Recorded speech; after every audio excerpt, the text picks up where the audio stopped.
देखिए सर, मेरा सबसे पहले कहना है कि जब मेरे को सस्पेंड किया गया उससे पहले मैंने विभाग को एक पहले भी इस्तीफ़ा दे रखा है। उसमें भी मेरे को ओआर बुलाई गई।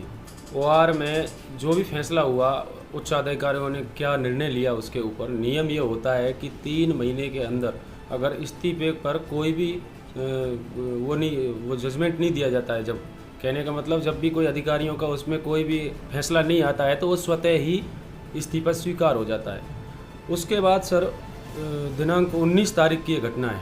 19 तारीख को ममता जो एसपी हैं यहाँ पर, तो उन्होंने मुझे कॉल किया कि आप कहाँ पर लगे हुए हो। तो मैंने कहा मैडम मैं यहाँ पे कांस्टेबल हूँ, एक सिरोही में मैं पोस्टेड हूँ। उसके बाद उन्होंने कहा कि कांस्टेबल की औकात है कि मुझे इस तरह एसएचओ के लिए सिफारिश करने की। मैंने उनसे कहा कि मैडम बात यह है कि ना तो मैं यहाँ कांस्टेबल की हैसियत से कोई आपको कॉल किया है, मैंने केवल अपने जो उच्चाधिकारी हैं जिनको जो मेरे कार्य से प्रभावित हुए उनसे मैंने सिफारिशें करवाई कि कहने का मतलब एक रिक्वेस्ट करवाई, ना कि मैंने आपको डायरेक्ट। उसके बाद उन्होंने कहा कि मेरे रिश्तेदारों को कॉल किया। वो जो रिश्तेदार नहीं थे, उनके हस्बैंड थे, और हस्बैंड होने से पहले वो मेरे भरतपुर के निवासी थे क्योंकि वो मेरी जन्मभूमि है। एज ए जन्मभूमि के नाते मैंने उनको कॉल किया था और मैंने सर से रिक्वेस्ट की थी और ना कि मैंने उनको ये कही थी कि आप लगाओ या किसी को मत लगाओ। मैंने केवल उनकी अपनी समस्याएं बताई थी। उन्होंने मुझे भरोसा दिलाया था कि मैं आपकी ये समस्याएं 5 मिनट के अंदर अभी मैसेज कर देता हूं मैडम को। उसके बाद मैडम का मेरे पास, मैंने मैडम को कॉल किया, उनका कॉल नहीं लग रहा था। उसके बाद तुरंत मैंने कॉल काटा, तुरंत वापस में मैडम का कॉल आया और मेरे से ये सारे सवाल किए और उसके कहा कि ऑफिस आप मेरे को देखती हूँ। मैंने कहा ठीक है। उसके बाद इतना मैं थोड़ा सा तनाव में आया कि जब इतना ही मेरे को, जब इतना मैंने इस पुलिस के लिए किया है, मैंने लगातार यहाँ जे एक्ट की कार्रवाइयाँ करवाई हैं, बाल तस्करों को पकड़ा है, मैंने लगातार पीटा एक्ट करवाए हैं, इस ज़िले के अंदर लगातार मैंने सबसे ज़्यादा पीटा एक्ट करवाए हैं। उसके बाद मैंने धरपकड़ के लिए भी स्पेशल, जैसे कि मैं कई क्रिमिनल्स से नाम नहीं लूँगा, उनको भी पकड़वाने के लिए हम गुजरात कोरोना होटलों तक भी हम बोगस ग्राहक बने। उसके बाद अनेकों ऐसी कार्रवाइयाँ करवाई हैं मैंने। कभी हम बालदा गांव गए, कभी हम कहीं और गए, मतलब हमने पुलिस के लिए जी जान लगा दी। उसके बाद इससे पहले भी मैं गेम्स में भी, मेरे जो फुटबॉल बास्केटबॉल है, बास्केटबॉल में भी मेरे को प्रमाण पत्र मिला हुआ है। एसपी साहब धर्मेंद्र सिंह जी ने मुझे विश्वास दिलाया था कि जितेंद्र ऐसे ही कार्य करता रहे, तेरे को गैलेंट्री प्रमोशन की फाइल में भिजवाऊंगा। अब भिजवाई या नहीं भिजवाई वो उनका लेआउट है, मैं मेरा अपना फ़र्ज निभाता गया। इससे अगर चाहता तो मैं टीचर बन जाता, थानेदार बन जाता, मैं आईएएस भी बन जाता, लेकिन मुझे एक कांस्टेबल के रूप में ही वो बेहतर कार्य करना है, क्योंकि कांस्टेबल पुलिस की एक ऐसी नींव होती है और राजस्थान पुलिस वास्तविकता में ही ऐसी तत्पर है। लेकिन इन केवल 2 जो कह सकते हैं तानाशाही लोग हैं, इन्होंने ऐसे आदेश हैं, ऐसे नियमों की धज्जियाँ उड़ाई हैं कि पूरी पुलिस पर प्रश्न चिन्ह लगा दिया है। मैंने लगातार टैग किया है डीजी साहब को, मैंने लगातार टैग किया है पीएम साहब को, मैंने लगातार सीएम साहब को किया है और महामहिम राष्ट्रपति महोदय को मैंने टैग किया है कि कम से कम इस मामले को देखो तो सही, आप संज्ञान तो लो, अगर मैं दोषी हूँ तो मुझे सजा दो। बात रही इस सस्पेंशन की, मैंने जब इस्तीफा दे दिया है, जब मैं अपनी नौकरी से हाथ धो रहा हूँ, कहने का मतलब जब मैं अपनी इतनी बड़ी एक नौकरी को छोड़ रहा हूँ तो कुछ तो मैं उसमें कारण लिखूंगा। उसमें ऐसी कोई अभद्र भाषाएं नहीं थी, उसमें केवल मैंने ये लिखा था कि कांस्टेबल का पद है जो वास्तविकता में नगण्य है। जब वो परिवार का, एक फैमिली का हिस्सा होता है और उसमें भी उसकी कोई चीज़ों की नहीं सुनवाई होती है तो किसके कहेगा भाई? ना तो कोई विधायक के पास जाएगा वो, ना किसी मंत्री के पास जाएगा। हमारी पहुँच होती है ज़िले में हमारा एसपी जो सुप्रीम होता है, हम अपनी पहुँच वहाँ तक दे सकते हैं। हम वहीं से निराश होंगे तो क्यों तनाव में नहीं आएंगे? क्या एक एसपी महोदय है, उनको नियमों का ज्ञान होने के बाद भी इस तरीके के तानाशाही आदेश निकाले हैं? आपने कहा कि ये जो सस्पेंशन है ये विधि विरुद्ध है, किस प्रकार? बिल्कुल ये विधि विरुद्ध है। सस्पेंशन ने, जब मैंने इस्तीफा दे दिया तो मुझे उनको ओआर निकालना था नियम अनुसार। मेरे से कारण पूछते सुबह या 7 दिन बाद जो भी है, ओआर निकाल करके कि भाई आपने सस्पेंशन क्यों दिया है, क्या विभाग से आपको कोई तकलीफ है या नहीं है। उसके बाद में उन्होंने कोई का ऐसा लेटर नहीं निकाला है और आधे घंटे बाद मेरा सस्पेंशन लेटर निकाल दिया है और उसमें यही कहा गया है कि मीडिया के सामने कहा है, लिखित में कोई नहीं कहा है कि भाई आपको, आपकी जो ये लेटर लिखा है सस्पेंशन का, इसमें अभद्र भाषा का प्रयोग किया है, इसलिए सस्पेंड किया है। आपने आपको जो सस्पेंड किया गया उसके बाद में दूसरे दिन आपका मुख्यालय भी बदला गया, उसमें जी, आपको क्या मिला? जी, सुबह मुझे देवेंद्र जो रावल कांस्टेबल है उसने फ़ोन किया कि आपका सस्पेंशन लेटर। इससे पहले मुझे नहीं पता था कि मैं सस्पेंड हो चुका हूँ। मैं तो यही जान रहा था कि भाई मैंने इस्तीफा दे दिया, नौकरी से घर जाना है। उसने कॉल किया, मैं करीब 8:30 या 8 बजे के लगभग मैं उससे वो सस्पेंशन लेटर लेके आया, रिसीव दे के आया, उस पर टाइम भी लिख के आया। मैंने कहा ठीक है, उनको जो लग रहा है उच्चाधिकारी को जो आदेश है मैं मान रहा हूँ। मैंने वो लेटर ले लिया सस्पेंड के लिए। उसके बाद मैं करीब 11 बजे के बाद में मैं अपने जो मेरा जहाँ ब्रांच था एंटी ह्यूमन ट्रैफिकिंग यूनिट, उसमें से रवानगी लेटर लेकर के मेरा जो मुख्यालय यहाँ पुलिस लाइन था उसमें मैं गया।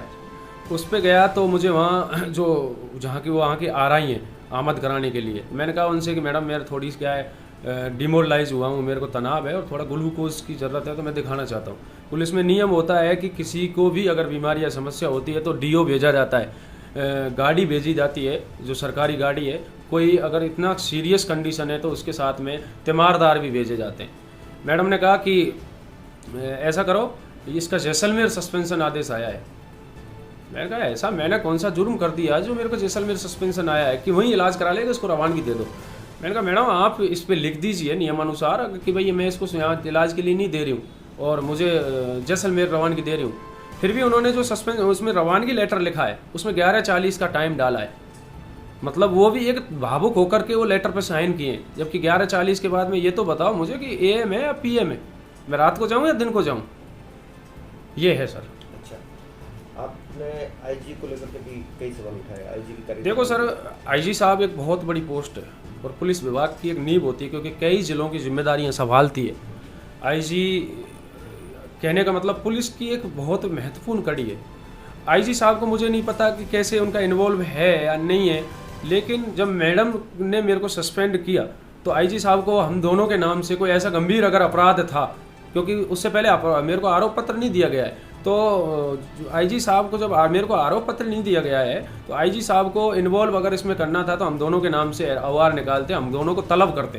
कहने का मतलब वहाँ हमको बुलाते, बुलाने के बाद में अगर मैं इतना कोई गंभीर मामला है और जिससे मैं उसमें कोई अड़चन पैदा कर रहा हूँ जांच में, तो उसके बाद में मेरा मुख्यालय चेंज किया जा सकता था। बाकी कांस्टेबल कोई इतनी बड़ी पोस्ट नहीं है जो वो कुछ कर सकता है, उसकी इतनी पावर नहीं है। वो बेचारे क्या है कि सबसे निचला तबका है जो दबा हुआ है, तो कम से कम वो तो अड़चन नहीं पैदा करता। फिर भी जो मैडम ने ये सस्पेंशन लेटर निकाला है इसमें एक शब्द लिखा है इन्होंने कि इनके खिलाफ विभागीय कार्रवाई किए जाना अपेक्षित है। कहने का मतलब ये भगवान है कि भविष्य में मैं कोई ऐसा अपराध करूंगा जिससे ये मेरी जांच खोल देंगे। अपेक्षित का मतलब होता है कि अभी ये डिसाइड नहीं कर पाए कि खोल देंगे या नहीं खोलेंगे, या तो भाई पेंडिंग है या खोल दी गई है।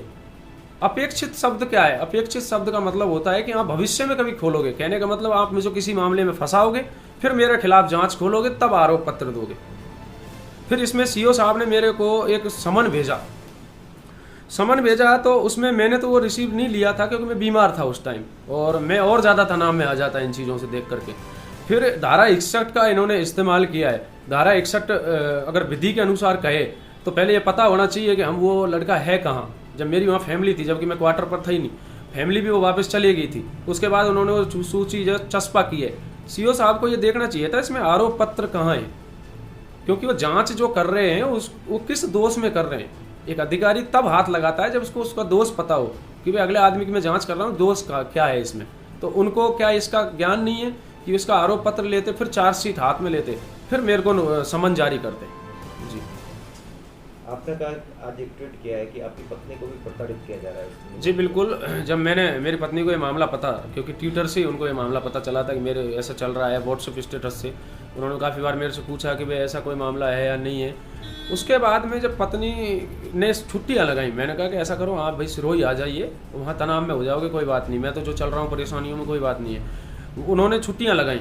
छुट्टियां लगाने के बाद वो छुट्टियां विभाग, उनका विभाग अलग है, शिक्षा विभाग, हमें कुछ नहीं मतलब उनसे, क्योंकि ये हमारे पुलिस विभाग का मामला था। उसके बाद में उन्होंने क्या है कि जो सस्पेंशन मेरा था उससे भी वो तनाव में आई थी, तो उन्होंने कहा कि आप अकेले हो और मैं छुट्टी लेके आ जाती हूँ। उन्होंने वहाँ विभाग के अनुसार, नियम अनुसार छुट्टियाँ अप्रूव्ड करवाई। उसके कुछ दिन बाद, 2-3 दिन बाद उनको नोटिस दिया, कारण बताओ नोटिस, कि आपने मुख्यालय किसकी अनुमति से छोड़ा। सर एक बात बताइए, जब उन्होंने छुट्टियाँ ही अप्रूव्ड हो गई हैं तो क्या उस अधिकारी ने जिसने वो छुट्टियाँ अप्रूव्ड की हैं उनको ये नहीं पता है कि भाई ये अप्रूव्ड हो चुकी हैं, तो फिर और कारण लिखा है बच्ची बीमार है, तो उसके बाद भी नोटिस दिया है, तो कोई बात नहीं, ये परेशानियों की बात है। जबकि समझना चाहिए कि पति उसका तनाव में चल रहा है तो पत्नी को जाना चाहिए, क्योंकि ये पत्नी धर्म है, उनसे वो अधिकार भी छीना जा रहा है। बाकी काफ़ी लोगों के कॉल्स जा रहे हैं कि आप उनको क्या तलाक दे दो, उसको कैसे ही रोको, आप उससे बहाना बनाओ कि मैं बीमार हूँ, जिससे वो ये मामला छोड़ दे। जी। आपने एक ट्वीट किया था कि आपकी बच्ची बीमार थी और उसको इलाज के लिए आप हॉस्पिटल लेके गए थे। जी बिल्कुल। बच्ची मैडम मेरी जो छुट्टियां लेकर आई थी वो उसमें कारण भी यही था, बच्ची वास्तविकता में ही बीमार थी और बच्ची के क्या है लोशन हो रहे थे, कुछ उसके एलर्जिक प्रॉब्लम्स थी, क्योंकि बाड़मेर बाई तो एक इतना मतलब विकसित तबका नहीं है जो वहाँ इतने हॉस्पिटल हैं। मैंने कहा रोज आ जाओ आप, मैं इनका इलाज करा लेता हूँ। पहले जो डॉक्टर हैं उनसे भी लिया है और जो यादव सर हैं यहाँ पे डॉक्टर, उनसे भी हमने इलाज लिया है, क्योंकि और देखते हैं, ट्राई करते हैं। तब मैं इनको यहाँ पे लेके गया तो डॉक्टर साहब का मैं नाम नहीं बताऊंगा, क्योंकि शिक्षा विभाग और या फिर चिकित्सा विभाग, इनसे मेरा मतलब नहीं है। मेरा विभाग के लिए है, ना मैं इस मामले को जातिवाद बनाना चाहता, ना धर्मवाद बनाना चाहता हूँ। मैं केवल नियमानुसार विभाग ही मेरा या फिर माननीय न्यायालय ही मेरे इस मामले में फैसला करेगा। उसके बाद मेरा बच्ची जब बीमार हुई तो मैं शाम को करीब टाइम होगा 5 या 6 या 7 बजे का, उस टाइम में बच्ची को इलाज लेने के लिए हॉस्पिटल गया। डॉक्टर साहब से कहा कि सर ऐसे हूँ और ये पर्ची है, बच्ची बीमार है, कि आपका नाम क्या है? कि सर मेरा नाम जितेंद्र कुंडारा है और मेरा थोड़ा ऐसे मैं तनाव में चल रहा हूँ, मेरा कोई विभागीय मामला चल रहा है। डॉक्टर साहब ने तुरंत वो पर्ची अपने पास रख के और फाड़ दी। उसके बाद उन्होंने कहा कि तू पर्ची कटा के ला सरकारी। तो मैंने कहा सर आप सबका इलाज कर रहे हो, मैं अपराधी हूँ तो कोई बात नहीं, लेकिन बच्ची का क्या दोष है? उसके बाद मैं पर्ची कटा के लाया तो मेरे सर इस पर लिख दो, कोई बात नहीं मैं अंदर से दवाई ले लूँगा। कि नहीं आपकी तो क्या जाँच होगी और मैं दिक्कत में आऊँगा और मैं नहीं लिखूँगा। वो दवाई पे उन्होंने केवल पेन चलाया है 2-3 जगह, लेकिन उस पर दवाई नहीं लिखी। मैं वहाँ से भी आ गया, मैं रोया या जो कुछ भी किया वो मेरे को पता है। उसके बाद मैं मेडिकल से बच्ची को दवाई लेकर आया, फिर मैं कहीं नहीं गया हॉस्पिटल दिखाने, और बच्ची बीमार आज तक है। आपने आईजी और एसपी मैडम के खिलाफ में कोतवाली में मुकदमा भी दर्ज करवाया? जी मुकदमा दर्ज करवाया है। जब इतना संगीन मामला है और मुझे हर कोशिश की जा रही है तोड़ने की, मुझे हनी ट्रैप में फंसाने की अनेक ट्राइयाँ की जा रही हैं। मैंने मामले 67 पेज की एक फाइल दी है, उनमें से एक मुलजिम तलब नहीं हुआ है। उनको मेरे बारे में इतना कैसे पता कि मेरा क्या भाग्य है, मेरा क्या मतलब मेरे पिताजी के नाम से संपत्ति है कि नहीं है, आपके भाग्य अच्छा है कि नहीं, आप तनाव में हो, आप यूपीएससी की तैयारी कर रहे हो, कोई कह रहा है मेरे से कि भैया आप ऐसा करो अनैतिक संबंध मुझसे बना लो, कोई कह रहा है मुझसे कि इस तरीके के संबंध बना लो, क्या आप मेरे से फ्रेंडशिप करना चाहोगे? जब सर मैं 2016 से फेसबुक चला रहा हूँ तो क्या इनको नहीं पता? आज ही याद आया उन 300 लड़कियों को, अचानक फ्रेंड रिक्वेस्ट आई और डायरेक्ट इस तरीके के मैसेजेस आए। फिर एक जोधपुर से एक महिला ने मेरे को कॉल किया कि मेरा ऐसे ऐसे कोई समस्या है। तो मैंने कहा भाई ठीक है, आपकी समस्या है तो आप मैं एडवोकेट साहब का नंबर दे देता हूँ, उनसे कह लो या फिर थाने में जाओ आप। फिर कि मैं मुसलमान हूँ और मेरी कोई सुनवाई नहीं है। फिर मैंने कहा आपका फ़ोटो भेजो एक मेरे लिए, कम से कम देखो तो सही आप हो कौन। उसने मेरे को डायरेक्ट वीडियो कॉल किया तो मुझे शक हुआ कि ये मुस्लिम नहीं है। तब मैंने किसी अन्य से कॉल करवाया उसको कि कम से कम इसकी जानकारी लो कि ये मुस्लिम है क्या नहीं है, भाई ये फतमा पढ़ी हुई है कि नहीं है, अरबी भाषा जानती है कि नहीं है, क्या इसने कलमा पढ़ा है कि नहीं है, क्या जानती है मोहम्मद साहब के बारे में, क्या जानती है ये किसी उर्स के बारे में। उससे कोई सवालों का जवाब नहीं दिया, तो इसका ये शक के दायरे में है कि वास्तविकता में वो मुस्लिम नहीं है, वो मेरे को फंसाने की एक साजिश है, क्योंकि डायरेक्ट किसी को कोई कॉल नहीं करता है। तो मैंने इससे परेशान होकर के माननीय न्यायालय में मैंने एक रिट याचिका दायर की विरुद्ध इस आदेश के। उसके बाद उनकी जो सप्लीमेंट्री कोर्ट में मेरी सुनवाई हो रही थी 5 नंबर कोर्ट में, वो सुनवाई मेरी किसी कारणवश या कोर्ट में नंबर नहीं आने से नहीं हो पाई। वकील साहब ने मेरे को कहा कि आपकी सुनवाई अभी नहीं हुई है यार, 10 दिन की शीतकालीन अवकाश उसके बाद ही होगा। तो मैंने कहा सर मुझे जान का खतरा है और मुझे कोई पता नहीं है मेरा क्या हो जाए, क्योंकि मेरा खुद ही इतना डिमोरलाइज हुआ पड़ा हूँ, इतना तनाव में हूँ। उसके बाद में वकील साहब ने कहा कि आप एप्लीकेशन मेल करिए सबको, और उसके बाद आरआई साहब को सबको कहो। मैंने सर सबको कॉल किया, सबको मेल किए, मेरे को आज तक मेरे को कोई सुरक्षा गार्ड नहीं दिलाई गई है। आपने कहा एक कांस्टेबल को जैसलमेर भेजा जाता है आपकी रिमांड को नोटिस लेकर के, जी वो मामला ये है सर, एक महेंद्र सिंह कांस्टेबल 415 नंबर है, सुरोई में ही लाइन में पोस्टेड है। उसकी ड्यूटी अगर रोजनामे के अनुसार देखा जाए तो पीएम सिक्योरिटी, जो कि बहुत ही ज़िले की महत्वपूर्ण, क्योंकि पीएम पद बहुत महत्वपूर्ण होता है, क्योंकि अगर कोई चूक हुई तो देश में तबाही मच सकती है। ऐसी ड्यूटी को छोड़ करके एसपी महोदय ने या किसी अन्य ने भेजा है, और मुझे नहीं पता कि वो क्या था। उस लेटर को जैसलमेर लेकर के गए हैं, वहाँ से रिसीव लेकर के आए। तो सर ये सवालों के घेरे में नहीं है कि जिसकी रवानगी वीवीआईपी ड्यूटी में बोल रही है और वो जैसलमेर में भाग रहा है और वहाँ से रिसीव लेकर आया है। इसके लिए मैंने आरटीआई लगाई है, और आरटीआई में पूछा गया है कि उस रोजनामे की प्रतियाँ कहाँ हैं, उसकी रवानगी कहाँ है, इतने दिनांक से इतने दिनांक तक वो कहाँ रहा है। जी आपने एक सवाल और भी उठाया है कि एसपी मैडम के बंगले पर कई पुलिसकर्मियों की ड्यूटी लगाई जाती है, क्या है देखो सर, विभागीय अगर मांग देखा जाए तो उसमें गृह विभाग के अकॉर्डिंग, गृह विभाग में ऐसा कोई नियम है तो डीजी साहब को या विभाग को स्पष्ट करना चाहिए कि कोई बंगले अधिकारी बंगले पे कितने कार्मिक काम कर सकते हैं। एक माली है, एक कोई झाड़ू पोछा लगाने वाला है, कोई प्रेस है, कोई धोबी है, कोई होमगार्ड्स हैं, कोई कुकमैन है। तो इसका मतलब आप कोई राजा हो क्या जो 20-25 उसमें कार्मिक काम कर रहे हैं, उसका उनका वेतन कौन दे रहा है? सरकार। तो क्यों घाटा पहुंचा रहे हो उस सरकार को आप? स्वरूपगंज की 2 महिला कांस्टेबल का क्या मामला है? सर बात यह है कि मुझे इतना नहीं पता स्वरूपगंज है या कहाँ है, लेकिन उनकी जॉब चल रही है और जॉब इतनी महत्वपूर्ण होती है कि पुलिस की जो नींव है वो सारी चीज़ें सीखती है, वो पुलिस के अंदर ही कांस्टेबल सीखता है। व्यवहार कैसे होता है और किस तरीके से तामीलें करवाई जाती हैं, किस तरीके से जो अपराधी हैं उनसे जो पेश आया जाता है, किस तरीके की संतरी की ड्यूटियाँ होती हैं। सर वो उस जॉब के अंदर उनकी 2 बच्चियों को रखने के लिए लगातार 1 महीने क्वार्टर पर उनके निवास पर जा रही हैं। तो सर क्या है ये? ऐसा तो नहीं है कि एक मामला सिर्फ और सिर्फ आपके साथ नहीं, अधिकारियों द्वारा पट्टा का सामने आया हो, कई पुलिसकर्मियों के सामने और भी? सर ऐसी बात नहीं है। मैं तो एक कह सकते हैं कि बहुत ही एक सिपाही ऐसा हूँ कि जो आज तक मैंने इस पुलिस को बहुत कुछ दिया है। अगर मेरे जैसा कोई पढ़ा लिखा नहीं होता और मेरे जैसा ही कोई छोटा भाई होता तो अब तक आत्महत्या कर लेता, क्योंकि वो नहीं सहन कर पाता। जब एक चैम्बर में अधिकारी जाता है, अधिकारी के चैम्बर में छुट्टियां लेने जाते हैं, उसमें अधिकारी उनको गाली देते हैं, किसको बताए वो पीड़ा? तनाव में नहीं आएगा वो? क्या वो बाहर आकर ये कहेगा कि मुझे अधिकारी ने गाली दी है? इसके लिए मैंने ये सब सारी चीज़ें देती। तो यहाँ एडीजी साहब अभी आए थे निरीक्षण के लिए, तब मैंने ये मामला उठाया था कि सर जो ये पुराना कानून है, ये अंग्रेजी शासन का कानून है, हो सकता है उस टाइम मनोवैज्ञानिक विकास नहीं हुआ हो, लेकिन अब मनोविज्ञान का हर विभाग में, हर क्षेत्र में, मीडिया से लेकर के हर क्षेत्र में उसका एक अलग हिस्सा बन चुका है। मनोविज्ञान है जो दर्शन से अलग हो चुका है, उसकी बहुत महत्वपूर्ण चीज़ें हैं जो तनाव से बाहर निकालने के लिए है, उसका उपयोग करना चाहिए। इस तरीके का कोई कानून बनना चाहिए और गालियाँ नहीं देनी चाहिए, क्योंकि सम्मान हमको कहा जाता है गौरव है, और उसी गौरव को आप गाली दे रहे हो तो ये चीज़ें बंद होनी चाहिए। उस टाइम धर्मेंद्र जी एसपी साहब ने आश्वासन दिया था एडीजी साहब को कि आज के बाद सिरोही जिले के अंदर कोई भी अधिकारी किसी को गाली नहीं देगा। उसके बाद भी सर ऐसी घटनाएं अनेकों के साथ होती हैं। आज की अखबार की कटिंग है, उसमें एक जो एयरफोर्स से है उसने बेचारे ने आत्महत्या करी, और क्या लिखा है कि अधिकारियों से कहना कि उनको सांप ने डस लिया। कई ऐसे एक कमांडो जयपुर में सुसाइड किया था, उससे जीने से लटक करके, कोई अपने आप को सेल्फ गोली छोड़ रहा है, कोई आरएसी का जवान बन रहा है। सर क्या सरकारें को ये नहीं देखना चाहिए कि उनके मानवाधिकारों का हनन इतना भी नहीं किया जाए कि आदमी आत्महत्या कर ले? जी। बाकी जो विभाग में कांस्टेबल है उनको भी प्रताड़ित किया जाता होगा, वो आवाज़ क्यों नहीं उठाते, क्या कारण है? सर अधिकतर पुलिस कांस्टेबल जो होता है या तो कम शैक्षिक जो उनकी अहर्ताएँ होती हैं वो कम पढ़ा लिखा होता है, क्योंकि और सबसे बड़ी बात है उसका इतना अधिकार क्षेत्र नहीं होता है कि आईपीसी और सीआरपीसी में संगीन क्या है, असंज्ञेय क्या है, इन मामलों को पढ़ सके, या नियम जो विभागीय नियमावली हैं उनको पढ़ सके। उसका मतलब केवल तामीलें कराना, इधर उधर भागना, अधिकारियों की चापलूसी करना, यही होता है। गुलामी करना, उनके अधिकारों की पालना करना जो उन्होंने कह दिया, या और इसके अलग अगर आवाज़ उठाते हैं तो विभाग वाले कहते हैं कि वो आपके खिलाफ अनुशासनहीनता। सर आवाज़ उठाओ तो अनुशासनहीनता, ये क्या मतलब है पुलिस में? आप विभाग में क्या बदलाव करना चाहते हैं? मैं कहना चाहता हूँ विभाग के लिए कि जो ये पुराना कानून है इसमें मनोविज्ञान को ध्यान में रखते हुए एक नया कानून बनाया जाए, सबकी भावनाओं के कद्र की जाए, और पुलिस के लिए एक टाइम फिक्सेबल होना चाहिए कि भाई कितने टाइम वो ड्यूटी करेगा। उसके साथ उसकी भावनाओं को ये भी रखा जाए कि उनके कोई ऐसा इम्पोर्टेंट त्योहार है कि वो अपनी कोई प्रोग्राम है जिसमें वो जाना ही उसका सही है, नहीं तो उसके सामाजिक जो संबंध खत्म हो जाएंगे, उनको भी ध्यान में रखे जाए।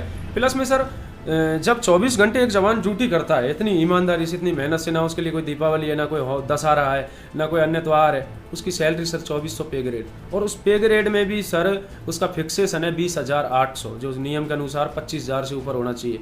तो सर एक टीचर है, एक शिक्षक एक जब 6 घंटे ड्यूटी करता है उसको 3600 पे ग्रेड दी जा सकती है, तो पुलिस कांस्टेबल इतनी भागामारी करता है, हमेशा इतने तनाव में रहता है, ना सोने का पता है, ना कोई खाने का ठिकाना है, तो क्या उसकी सैलरी नहीं बढ़ानी चाहिए? और जब अधिकारियों के लिए इतना अलाउंस दिया जाता है तो उसको वो अंग्रेजों के काल का साइकिल भत्ता दिया जाता है 50 रुपये, वो भी किसको? फील्ड अलाउंस, जिसमें कोई थानों में पोस्टिंग है, तो वो बीट में जाता है अपना घर का उस 2400 पे ग्रेड में से अपने घर का पेट्रोल जलाएगा। उनको पेट्रोल भत्ता नहीं देना चाहिए? क्या उनके हार्ड ड्यूटी अलाउंस नहीं बढ़ाने चाहिए? क्या उनको वीकली ऑफ नहीं दिया जाना चाहिए? तो ये सारी चीज़ें मैं कहना चाहूँगा कि डीसी जयपुर में मेयर से प्रेस कॉन्फ्रेंस करें, तब ही मैं खुलकर अपनी जो है सलाह है उनके लिए, एक विभाग के लिए, कि क्या बदलाव होने चाहिए या नहीं होने चाहिए। क्योंकि कुछ में हो सकता है कि मेरे से भी गलतियां हो, ये सारी चीज़ें केवल डीजी साहब और सीएम साहब ही इसमें तय कर पाएंगे कि क्या बदलाव होना चाहिए कि नहीं होना चाहिए, लेकिन मैं केवल सलाह देना चाहूँगा कि ऐसा होना चाहिए। जी। आपका सस्पेंशन जो है, आप तो क्या चाहते हो कि आपका सस्पेंशन बरकरार रहे या आपका इस्तीफा स्वीकार किया जाए? नहीं, इस्तीफे के लिए मैंने वापस चैलेंज किया है, इस्तीफा मैंने वापस यू टर्न लिया है कि भाई जब इस्तीफा मैंने क्यों दिया, क्योंकि मैं तैयारी करना चाहता था और मैडम के पास में फेस हुआ, मेरी फाइल अटकी पड़ी है अभी फोर्स ब्रांच में ऐसी रखी है, नोटशीट भी बन चुकी है। मैंने कहा कि भाई मेरे को स्टडी लीव चाहिए, और नियम है अभी गहलोत सरकार ने निकाला है कि भाई इनमें क्या है कि 2 साल की कोई भी विभाग में वो अपनी पढ़ाई के लिए ले सकता है, अगर कोई विभाग को फ़ायदा पहुंचाता है तो। मैंने उनको नियमों की प्रतियाँ दी, और मैडम ने कहा कि ऐसे 50% फोर्स तैयारी कर रही है और this is your problem, it's not my problem, you are solve it. तो मैंने कहा मैडम ये प्रॉब्लम है, लेकिन मैं 1-2 नंबरों से रह रहा हूँ, अगर मुझे 2 महीने की भी छुट्टियाँ दे दी जाएँ तो हो सकता है मैं बेटर कर पाऊँ। उन्होंने कहा देखिए मैं पुलिस में रहते हुए IAS बन सकती हूँ, UPSC क्लियर कर सकती हूँ। मैंने कहा मैडम हो सकता है उस टाइम आपकी कंडीशनें कुछ और हो, लेकिन मेरी अकॉर्डिंग कांस्टेबल कंडीशन ये नहीं है कि मैं किसी विभाग में रहते हुए एक ईमानदारी से ड्यूटी भी कर पाऊँ और तैयारी भी कर पाऊँ, क्योंकि पुलिस में इतना समय नहीं मिलता है। जी, उसके लिए मैंने जो विभाग में वापस छुट्टियों के लिए आवेदन किया है कि मेरा ये सस्पेंशन आदेश रोका जाए, मुझे ससम्मान वही कांस्टेबल का पद दिया जाए। उसके बाद में अगर मेरी कुछ ऐसी चीज़ें हैं जिनसे मैंने विभाग को काफ़ी फ़ायदे पहुंचाए हैं तो मुझे गैलेंट्री प्रमोशन भी दिया जाए, और मुझे जो मैं साइबर डिप्लोमा विभाग के आदेश के अनुसार कर रहा हूं उसके लिए मुझे 1 साल का अध्ययन अवकाश स्वीकृत किया जाए।